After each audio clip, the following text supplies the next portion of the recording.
We're gonna react to Mykolas Alekna's world record, and we're gonna start right now.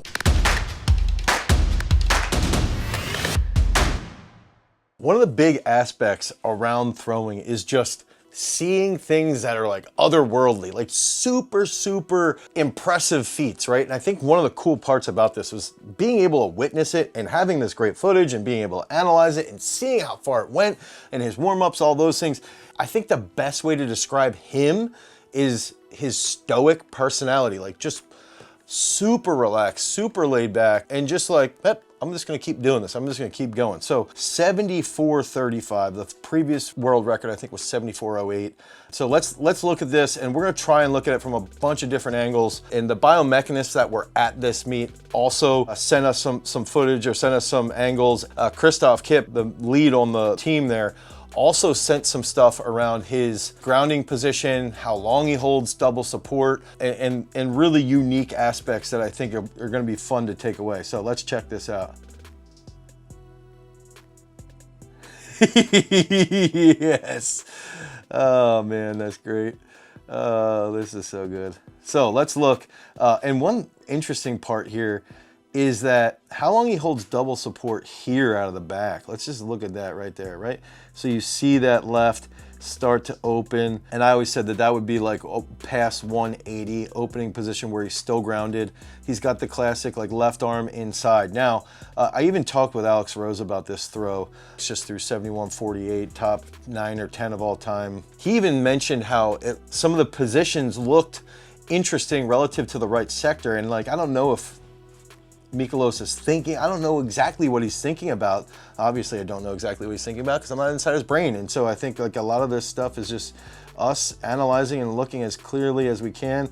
You know, this left hip opens. He's got a little bit higher than 90-degree angle right here. He's got this knee past the toe here. Okay, so you can see that. And I like to think about that really helping him come around here. He's got this set up here. I wanted to point something out. I asked Mykolas literally in the middle of this competition if he had flat feet. And he sort of looked at me and he's like, I don't truly have flat feet, but I don't really have an arch.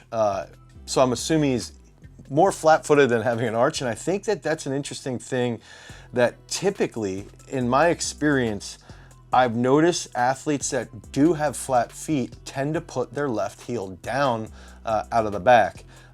Daniel Stahl's another one of those individuals. I'm thinking about Brian Williams. I can't really think about his left foot currently, but we can see this in this case here, that left comes down. Now, that's where I like to see the hip. Dialing in on the hip, because I want to see what happens there. He lengthens his right foot, or his right leg, right here. He's got that dorsiflex position in the right foot. Discus is behind his hip here. Left arm is still inside of that left knee. Okay, now what's interesting that I think here is this extension off that left knee right there. Okay, so that left knee extends and he still almost has, it's not, it's starting to plantar flex in the ankle. Okay, so this is what Alex had pointed out, is that it almost looks as if he like spots this right sector. And again, I don't know if this is what Mykolas thinks, but it looks this way from the outside, that he like spots this right sector, and then that's when he attacks with the hip, with the right hip. It's like he sees that and then starts to go. You can see that left arm super controlled. Now, this is where I think things really start to get interesting because of this extension here. He starts to extend more from the left hip here, almost looking like a sprinter coming out of the old LJ Sylvester like sprint right there. Okay, now the right foot, I think this is probably the highest it gets. And I think what's interesting with Mykolas, in my opinion, it always seems like he's coming up. But when you start to look at his foot position, his foot, like the highest it really probably gets might be there, his right foot.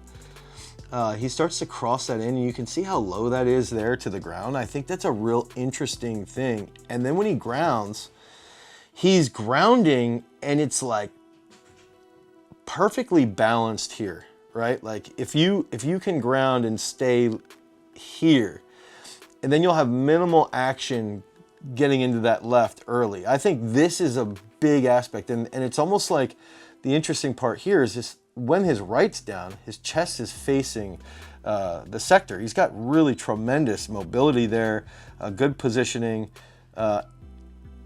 I would say, you know, back in the day when I would do a lot of technical analysis, like 2015, 2016, I'd always say this is like a 3 o'clock or a 9 o'clock grounding, and I think that you can sort of see that there. Now this position here, you know, he's got that higher left foot. He's got this high point, and I'm trying to think, I think that's probably the highest position he gets. This is something else that Alex actually brought up, is that it seemed as though he's seeing that right sector, and it's almost as though he tries to chase that high point at the right sector, okay? So it's like he gets that high point at the right sector, and then one of the things here, this is where he grounds, okay? And so Alex's argument was that everything would go, he's like literally throwing as though the right sector is the center sector. So, and again, this is all external thought. This is all analysis. This is not, I'm not speaking for him or his coaches. You know, he's got probably two of the best out there with Eustace and with Mo. So it's like, and his dad clearly, you know, this is just from the outside. Okay, I want to just clarify that. One of the things Christoph brought up, the biomechanist here, is this left foot, he grounds so early relative to everybody else that it appears as though he's like jumpy on the finish, but he holds double support longer than anyone else. He holds it longer than anyone else, so he accelerates the implement really, really crazy, like phenomenally. So they have this angular momentum is essentially the key behind throwing far, right? And Christoph's like, it's hard to make like a scientific term for like this just crank and go, like this constant crank, but like the left coming down in this long fluid cranking motion is essentially, in my opinion, probably the aspect of that angular momentum. And with the grounding of that left, the reason I'm pointing how early that is that's where I feel like he might be thinking about this, or at least if it's not going to hurt, because he holds this high point for so long, right? And then he catches so deep. You know, most males, so that's technically when his left grounds. Most males will catch the discus, and when I say catch, I mean when their left foot comes down. Most males would catch right here. Okay, that's where most males will catch, even you know, 71 meter guys. Now this is where Mykolas catches. So that's that early position. Now I want to point out, I used to get so much flack for saying like get to that flat foot. People used to say I was so stupid. I just want to point that out just as like a little like ego boost for myself. Gets to that left flat foot right there. Right knee's bent, and this is where Alex is like, well, it looks like he's blocked off, but I don't think he's actually blocked off, because I think he's thinking send it this way. He also might have been thinking that because of the wind coming from this angle as well. So this is like his last grounding point. Another thing I did want to bring up is most flat-footed athletes that I've seen and studied typically will pick up their right a little sooner than those with arches. Just wiring, I think, has to do with it in the arch there. This is that final grounding point with his left. Discus is here. So that's the final grounding point. So he's pulling from here. Okay, so let's do this. He's pulling from this point from this point. Yeah, look at that. And then he's off the ground here. And now let's see. I think the reason why people think he jumps is because this left knee picks up his left hip. But his right side is still bent. Look at his right knee. His right knee here never extends. It never extends. So we teach this like, extend your right knee, but it doesn't happen. Even like here, it's not even extended. And then he rotates that through almost exactly where his left foot was. Look at that. It's like perfectly transferred. His weight is perfectly transferring forward. And the crazy part is like how well that feeling is, and he just knows it. And so I just wanted to break that down. Let's look at some of these other angles. Actually, I think this is my camera. There's Connor Bell. There's Turner. There's Dalen. There's Discus Dan. Okay, just some legends there. You can see that left foot right there. Okay, little knee extension right there. You can see that drop. This coming around, boom.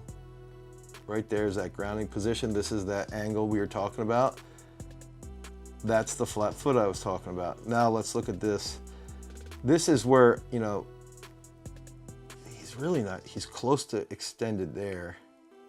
But think about how hard he brings this hip extension, well, from a bent knee forward. All the way around, boom. Okay, let's see the next angle. Now we got another angle. Some of these videos are from Christoph. Little extension. See, that's where it like looks like he's coming up, but his right foot's not even that high. It's crazy. Then here.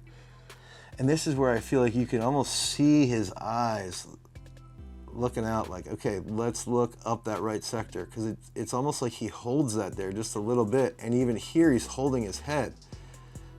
Down, here, flat foot. And I had been sort of seeing this in his warm-ups. I mean, legitimately flat foot there. That was what had sort of triggered me to think through that. Okay, back around. Now let's go from the front. Dude, look at these legends. Boom, legend, boom, the greatest of all time. I think that's Eric Sullins right there. Just this environment, I hope people understand how freaking cool this was. And see here, I want to see if we can get a decent, there's his eyes. How long can he hold that position with his head? And I think that's a cue that if you're younger, you could really work into quite a bit. And then this was the argument, again, almost throwing towards this camera is what Alex was arguing. And that right just cranks, boom. Right through.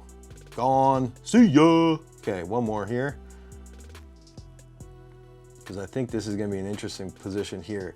This is where this angle now you can see just a little bit of the chest staying back over that right side in the middle. Wow. I'm looking here and here. Look at that position.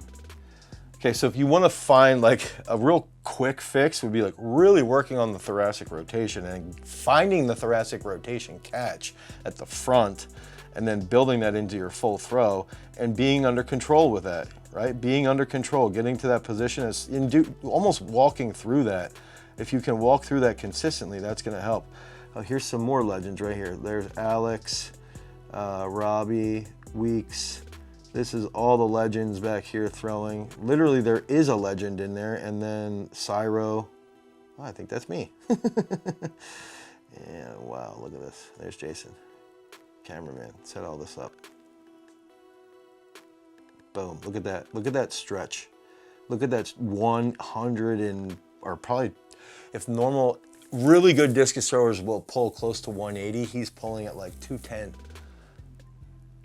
Boom, all the way around. And I think this is the position people think he's jumping from, but because he's in double support longer than everyone else, just like Krauser is, I think that's one thing we've got to think about. And then I think on his reverse, his left knee right here makes it appear jumpy, but it's not. At least that's my argument, and I'm sticking to it. So comment down below with what you guys think. I hope you enjoyed this. I want to see more of these, and I just love breaking this down. I'm really going to think about this further, and I'm probably going to watch this 100 more times. Until next time, head over to throwsuniversity.com if you need help with your programming. Peace.